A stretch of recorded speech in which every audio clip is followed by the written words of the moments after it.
জুমার দিনকে বিষ্ণু ইসা ইসলাম বলেছেন হাদা ইয়াউমুল ঈদ, হাদা ইয়াউমুন জাআলাহুল্লাহু লাকুম ঈদান। তাবারানির হাদিস।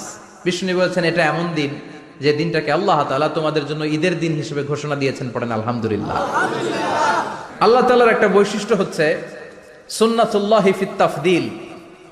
এক এক জিনিসের উপর আল্লাহ এক এক জিনিসকে বৈশিষ্ট্যমণ্ডিত করেন, মর্যাদা দান করেন। ফাদ্দালা জামানান আলা জামান কামা ফাদ্দালা মাকানান আলা মাকান, ইনসানান আলা ইনসান। আল্লাহ ব্যক্তির উপর ব্যক্তিকে প্রাধান্য দেন, আল্লাহ সময়ের উপর সময়কে প্রাধান্য দেন, আল্লাহ স্থানের উপর স্থানকে প্রাধান্য দেন। এটা আল্লাহর সুন্নাত।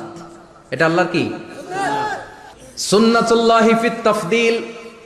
ফাদ্দালা জামানান আলা জামান কামা ফাদ্দালা মাকানান আলা মাকান, ইনসানান আলা ইনসান। পৃথিবীর সব মানুষগুলো এক রকম নয়, এক মর্যাদার নয়। আবার লক্ষাধিক নবী